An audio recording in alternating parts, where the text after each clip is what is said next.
Hello and welcome to episode 42 of Unemployed to Unstoppable. In what is the last game of the season in our second season in the Premier League with Millwall. We've got an outside chance of a European spot. So in this episode we'll play that final game to see if we can scrape in by the skin of our teeth. We'll do at the end of season review and a little bit look at the squad planner prior to the transfer window. So stick around and we'll see how we go.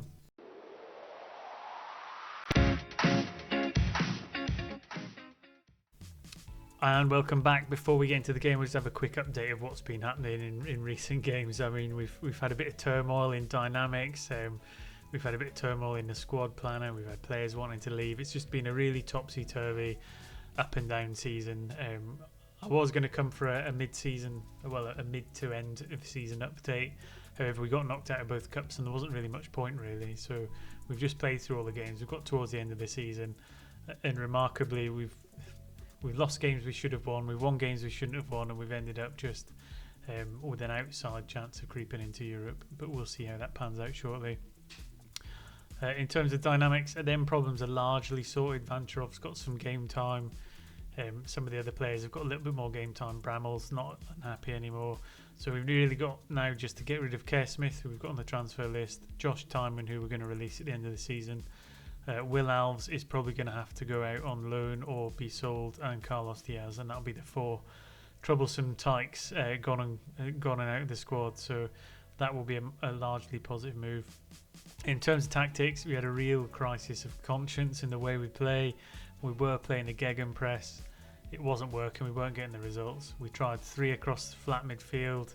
However, it just didn't fit well.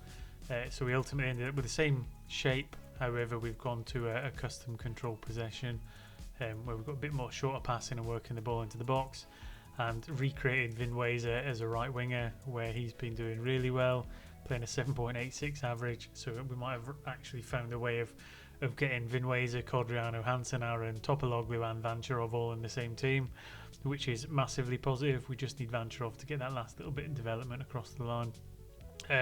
And some of the other players like Billy Mitchell have contributed as well along the way, so that's been fantastic. In terms of the schedule then, I mean, if we go all the way back up to where we played Manchester United, so the Wolves-Man United double episode where we got 6 points, and surprisingly we didn't think we'd beat Man U. Red card helped us through that one. We then followed that with a 1-0 win away at Sheffield Wednesday in the FA Cup 4th round, and then plummeted to a 3-1 defeat away at Everton. Vancherov getting a goal, which again, that's us trying to give him as much game time as possible to develop. A goal helps his average rating slightly, so we got to 7, so that's going to help him develop, but it didn't help getting no points. We then got a 1-0 loss at home to Arsenal, which again didn't help us in terms of points. Messed about a little bit, formations, changed who was playing up top. Brian Vinweza got a hat-trick and a 3-3 draw. It's a bit devastating to get a hat-trick and then not win the game. However, it was a point turned around from what was previously really bad form. We then had a 0-0 with Sunderland, again a team that you'd expect us to beat, but we didn't. We just couldn't fire. Recovered with a 3-1 win at home to Bournemouth, Codriano with a penalty and Vinweza with 2. And this is where we started to try and fit them in together, and we were tweaking the formation slightly. We then got a 3-2 win at FA Cup 5th round against Brighton. Zeffi, Vinweza and Diouf with a 93rd minute goal to put us through. But again, we followed that up with a 2-0 away loss at Leicester, a game again that you think we should be able to go on and win that. And then the FA Cup quarter-final against Chelsea was largely one-way traffic as they unceremoniously dumped us out of the cup.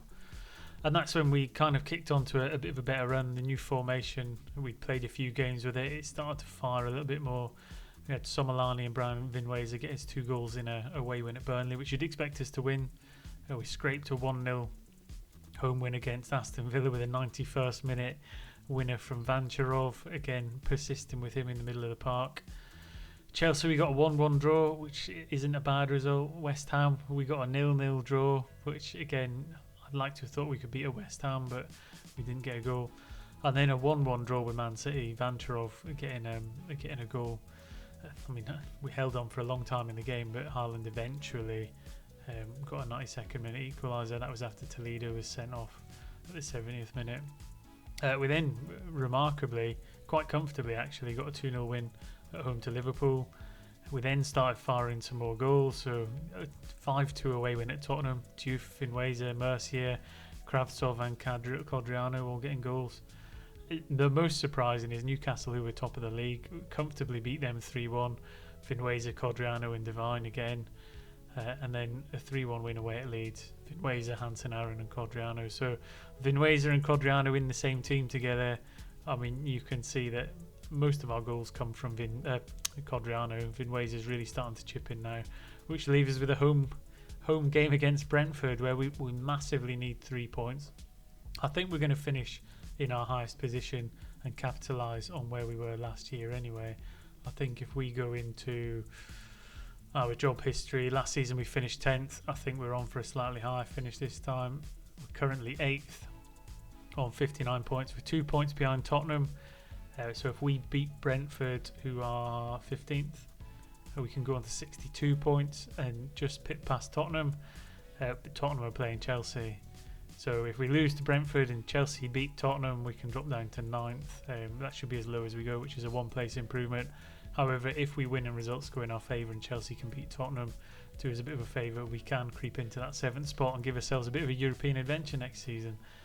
In terms of player stats and everything, you can see there, Codriano, second top scorer in the league. I mean, Erling Haaland's miles ahead. He's on 27. Codriano's on 16. And player of the match is Brian Finweza. Since switching to the right-hand side, he's picked up 7. So, again, really good performances from them on the wing. In terms of the club vision, we've pretty much met everything that we need to. Developing players using the youth system is going to be difficult because currently our facilities aren't particularly great. I think when we go to facilities, excellent training, average corporate, youth facilities are great. We've only got adequate academy coaching and above average youth recruitment, so I'm going to have to put in some requests to improve them if long term we're going to start generating our own players. That's all the kind of updates out of the way. I think the only other one is we did get a new player. The players came asking about goalkeepers and there was a lack of depth, so we brought in Thiago Rosario on loan from Benfica. And he's pretty much made himself the first team goalkeeper now. So Anson's been kind of pushed slightly out to the side. Rosario has made himself first choice, 21-year-old Portuguese player. And maybe he's been helping the resurgence as well. I think in the summer one of the big things we need is a high potential goalkeeper. The players that have really come on is Timothy Mercier. He's made himself first choice left back. Kravtsov, who was in there before. Mercier's just developed quicker. He's 21-year-old Frenchman, came in with high potential, and he's met that quite quickly. So he's in at left back, and I think that's pretty much it. Topologlu's been getting some game time, but he's not quite the wonder that I thought he was going to be in the middle of the park. Although again, maybe he has been part of the resurgence. And again, Vancharov maintaining that place in the middle of the park where we can. He's happy with his game time now, which is good. We just need to get him back in the Bulgaria squad and developing the right way. All that being said, I'll click through. I'll get us ready to the game in what is going to be a fantastic end to the season. If we win, if we don't win, it's still a good end to the season because it's not been a bad season. But we certainly need to do a bit of rebuilding in the summer. Which after the match, we'll have a quick look through the squad planner and see what we can do. So stay tuned, and we'll get to the Brentford game. And welcome back for what is the most decisive of games at home to Brentford. A chance to get into Europe. Results have to go our way, but we will give it a go. Rosario in goals then, with the back four of Mercier, Olander, Aliou and Shahar. We've got a midfield three of Bramall in the anchor role, with Diouf and Vancharov just in front. Vancharov carry on with his fine form. He's at 7.38 at the minute. Got Hansen Aaron on the left, Finweza continuing on the right, who's at a 7.86, and then a Codriano up front. We're going to stay positive because I think we need the goals. I mean, between Finweza and Codriano, they've got, 33 between them. We need them to get a couple on now as we settle in to watch Millwall play Brentford at home. Incidentally, I did watch I watched Millwall Coventry the other night. I think it was yesterday. And Millwall did really well up to a point. I was quite impressed on how they played the ball around and looked fairly dominant and in control of the game until they gave the penalty away, which was a shame. And then from there, 2 quick goals and slipped to a defeat. But yeah, it was good to watch him. It was good to see him on the telly, and it was enjoyable viewing. But Millwall, 5 minutes into the game in this game against Brentford, Bramall picking up ball. He's really important in that anchor role. He just needs to give it to someone a bit more creative. Onto Juve, Hansen Aaron down the left, breaks the edge of the box. In it goes to Codriano, and he slams it into the top corner to put us 1-0 up in what is a crucial game. And I've said it many times before, but let's have an 85-minute 0-0 and nick away with the 3 points. Great finish from Codriano. Good work by Hansen Aaron down the left-hand side. And that puts us in the driving seat. Hopefully some of the other results will filter through as they go in, because obviously the result we're looking for is the Tottenham-Chelsea game. We need Chelsea to win, and we need to maintain a positive result against Brentford. The draw's not good enough for us as Bramall plays it through to Vancharov into Juve. He sits a second one. Looks like top right-hand corner again. I wasn't sure if it was a little bit offside. Hint there. Olander through to Bramall. Again, having a good game. Into Vancharov. His resurgence continues into Juve. Lovely little right-footed finish past the keeper from quite close range. And 8 minutes gone. We are 2-0 up and cruising. Hopefully we can continue to cruise. Again, Brentford aren't a terrible side. As people know in the Premier League, anyone can beat anyone. But we continue our good goal-scoring form. We had good results against Liverpool, Newcastle, Tottenham, Man City. So let's see if we can add Brentford to the list and finish the season on a high more than anything else. Shahar through into Vancharov, playing across the back with Olander. And again, the possession play has been working for us since we changed from the gegenpress. Ball was crossed into Codriano. He couldn't quite get on the end of it. Long ball up the top, but Anliu should sweep that up. Bramall again, working the ball through the midfield. Vinwazer down the right hand side this time into the box. Can he find a player? No, he takes it himself, and he gets in on the goal scoring action. So I think it's the third consecutive game we've had now where Codriano and Vinwazer have both got a goal. So they're forming quite the partnership, and I think long term Vinwazer is really going to have to play on that inside forward role. That was the other change within the tactics that you might have noticed is both our wingers now are inside forwards, because I felt we were more of a goal threat when playing that way. Mercier picks up the ball at the back here. Olander playing out to Juve through Vancharov. Vinwazer, we're really enjoying this last game of the season now. Olander to Shahar down the right. Into Vancharov. Back to Aliou. I mean, we're playing well. We're holding on to the ball and we're creating indecisive moments. Bramall again working his way through the team. Codriano down the left to Mercier, who's made up some ground. In it goes. Looks like Juve picked up the scraps. And we are 4-0 up after 35 minutes. And again, I wish I'd changed the formation a lot earlier. I did try and persevere because I thought it was easier playing with a system that all the players knew. But the gegenpress obviously wasn't working for us. The possession football is, which I think the control possession still has an element of pressing to it. You just hold on to the ball a little bit more, so you're less exposed to maybe the counter-attacks, which we were getting undone with. And that's looking like a good performance at half-time.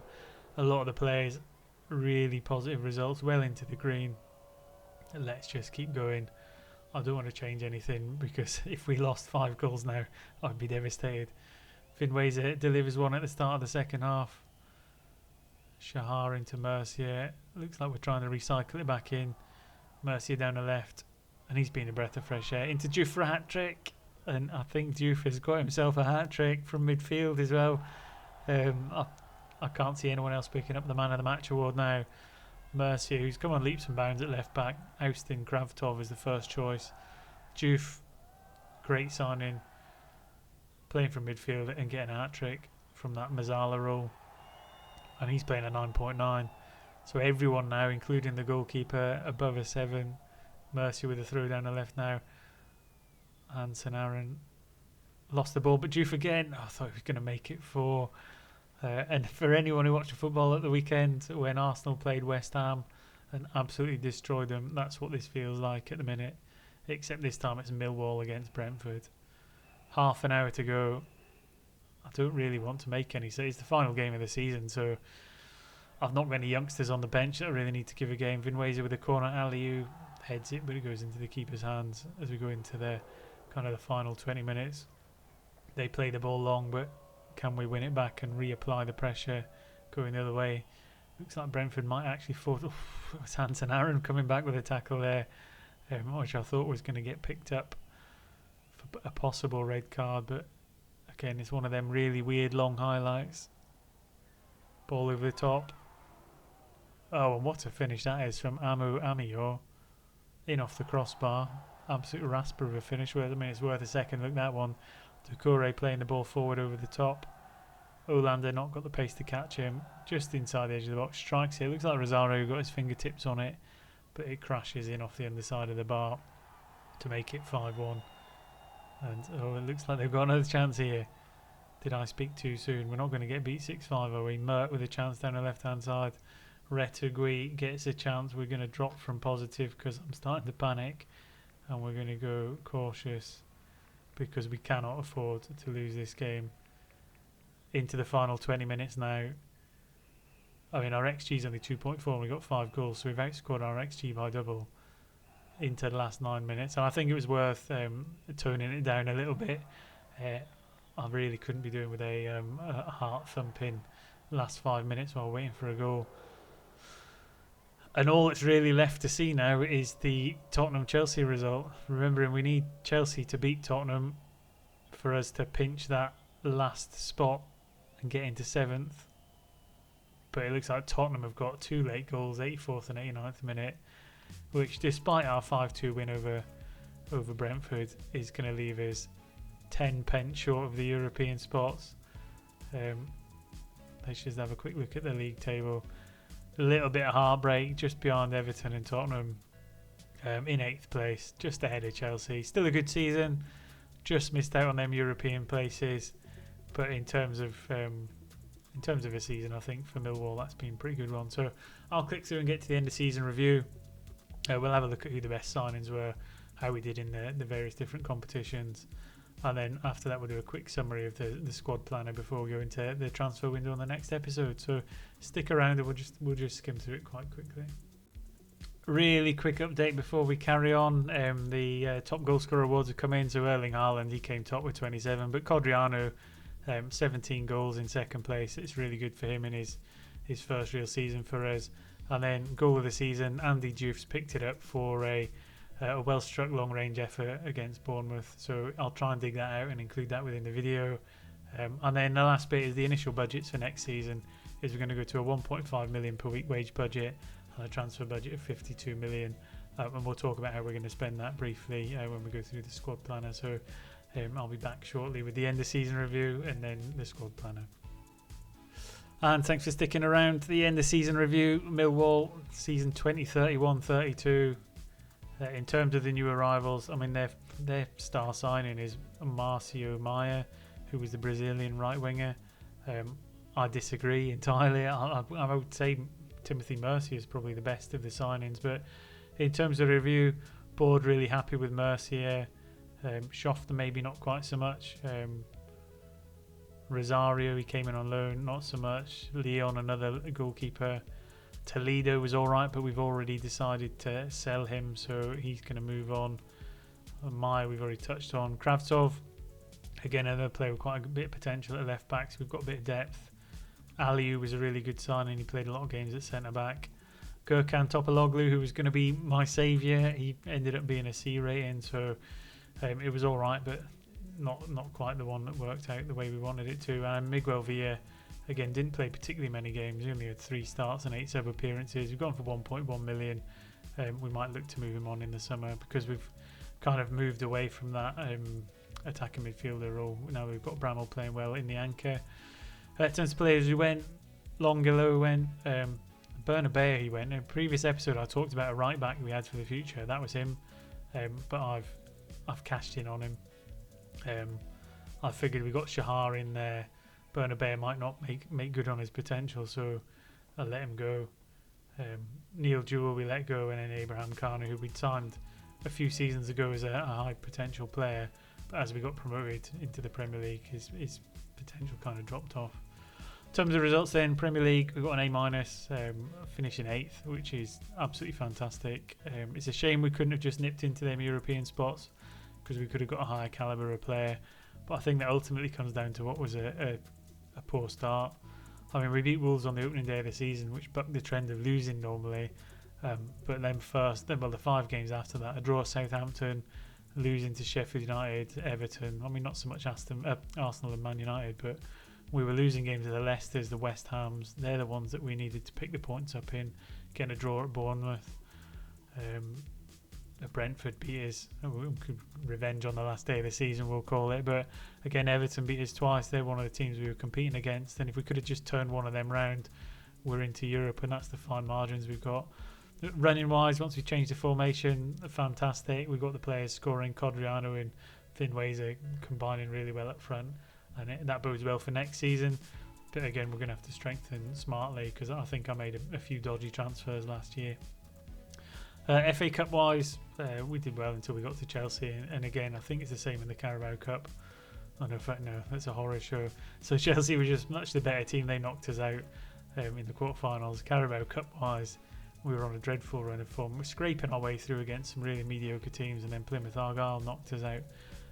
So not one to remember in terms of the Carabao Cup, and hopefully next year we can put in a good cup run.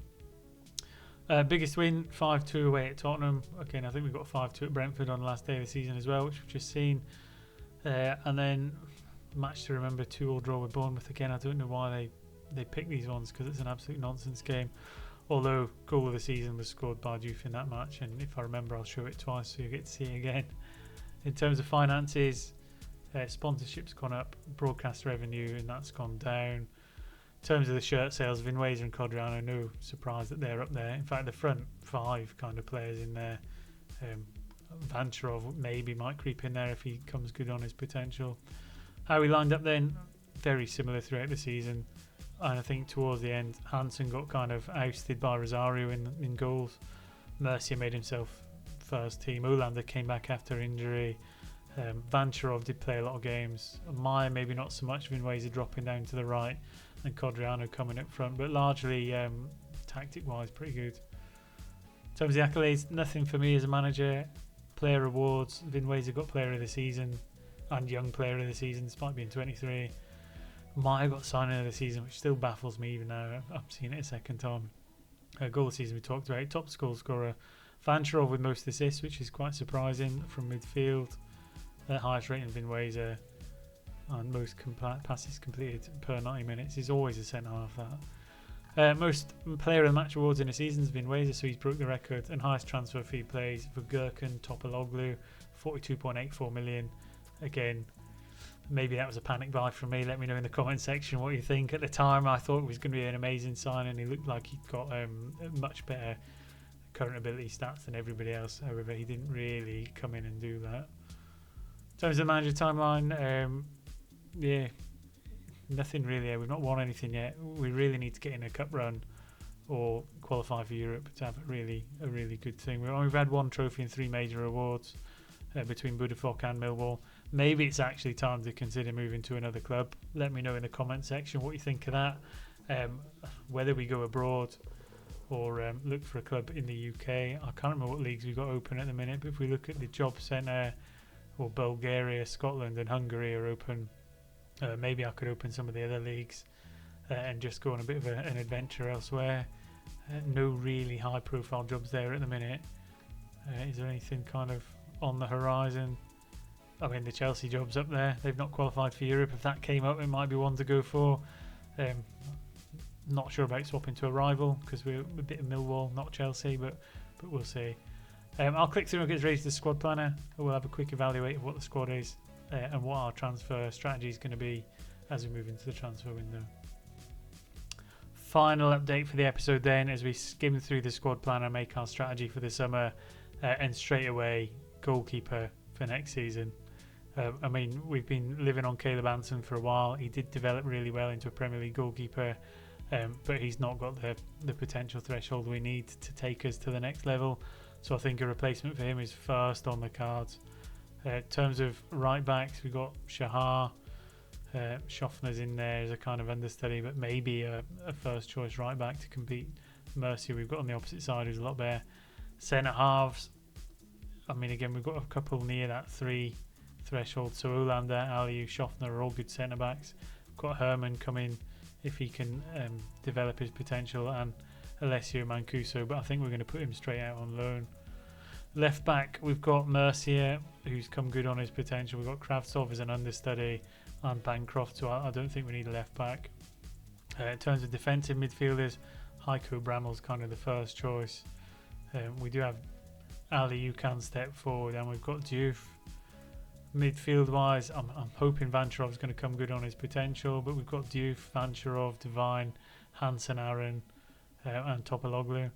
So I think we're quite good in the middle of the park. So again, it's not a priority. That's not to say we won't sign one, but with the players we've got in there, I don't think we really need to dip into the market as a priority. Vinwazer, I think, is going to make himself a first-team right winger, so maybe we don't need to go out there as well. We've got Somolani as an understudy and Maya, so again we might have to let one or two of them go. On the left as well, Hansen Aaron and Kevin Zeffy are probably our main two out there, and Kravtsov can play back up in that position if need be, so probably not there either. And then up top we've got Codriano and Vinwazer, and Zeffy can play there. So again, goalkeeper and right back, maybe a world-class centre-half if we can pick one up. We've only got 50 odd million to do, and then like I've said before, we need to find them high potential players like Vancharov's got there. He's the only one now. And Codriano. Is we need to pick up some more that are hitting that high potential threshold, get them into the squad, and get them developed, because that's the way we can get players at a reasonable price. We're not going to be able to instantly buy 5-star players. It's just not going to happen. So we're going to have to be smart, but we also have to be cognizant of the fact that we need some homegrown players. So we've got Shahar Smith's going to go, Tymon's going to go, Mitchell's probably going to go,